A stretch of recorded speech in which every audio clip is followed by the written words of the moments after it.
Hello friends, welcome to my channel. आज हामी छौँ साइन्स एक्जिबिसनमा। देख्न सक्नुहुन्छ दर्शकबिन, यहाँ सानसाना नानी बाबुहरूले आफ्नो सिप र सिकाइ प्रदर्शन गरिरहेका छन्। लर्निङ बाई डुइङ, आफै एक्सपेरिमेन्ट गरेर आफै बनाएर यो डेमोन्स्ट्रेसन गरिरहेका छन् साना बहिनीहरूले। यस्ता साइन्स एक्जिबिसनले विद्यार्थीको जीवनमा धेरै महत्त्वपूर्ण भूमिका खेल्छ। के थाहा भोलि यहाँबाट ठुलो वैज्ञानिक नबन्ला भन्न सकिन्न।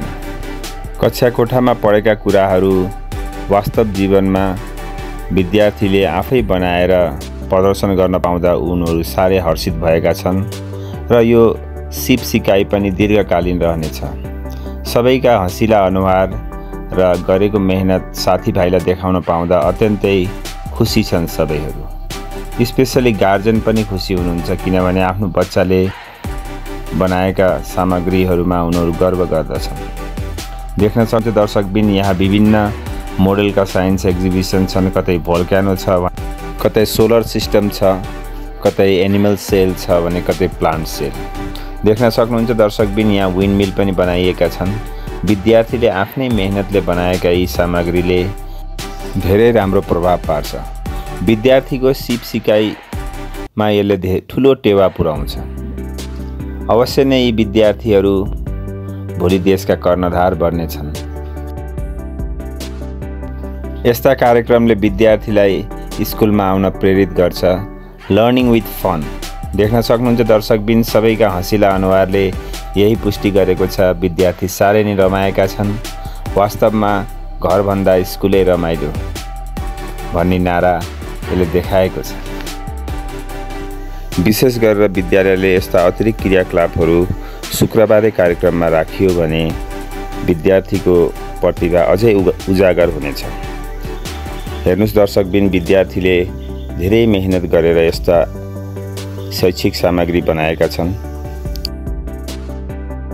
सधैँ विद्यार्थीलाई कक्षा कोठाभित्र राखेर पनि शैक्षिक उन्नति हुँदैन।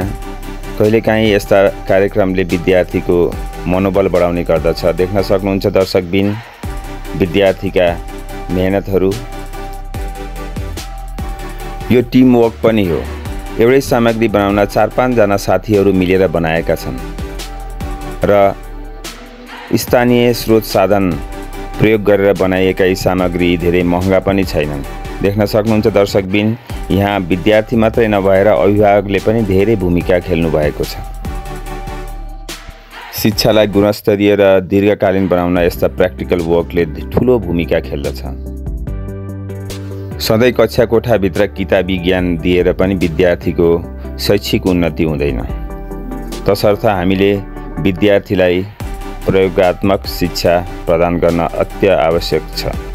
अहिलेको समय भनेकै लर्निङ बाई डुइङ हो।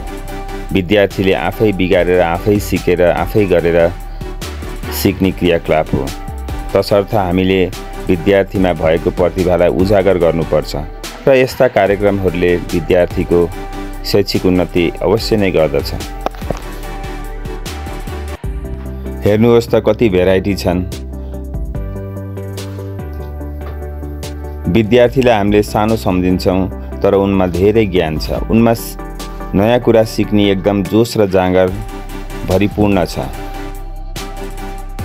भनिन्छ नि, हिँड्ने मान्छे लड्छ, त्यस्तै विद्यार्थीले पनि गल्ती गर्दै सिक्दै जाने हुन्। हाम्रो देशको शिक्षा प्रणाली अलि बुकिस नलेजमा केन्द्रित छ र हामीले यसलाई प्र्याक्टिकलतिर लैजानु अति आवश्यक छ। अहिले समयको माग पनि यस्तै हो।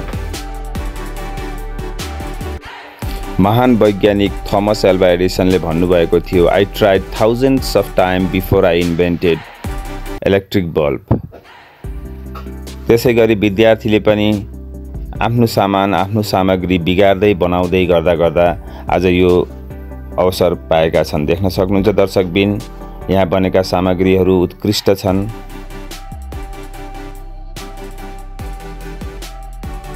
हामीले यी सानसाना कलिला नानी बाबुहरूलाई प्रेरित गर्नुपर्छ। उनीहरूमा भएको प्रतिभालाई प्रस्फोटन गर्नुपर्छ। हवस् त दर्शकबिन, अन्तिमसम्म हेरिदिएकोमा धेरै धेरै धन्यवाद। च्यानलमा नयाँ हुनुहुन्छ भने अवश्य सब्स्क्राइब गर्नुहोला, लाइक र कमेन्ट गर्न नबिर्सिनुहोला।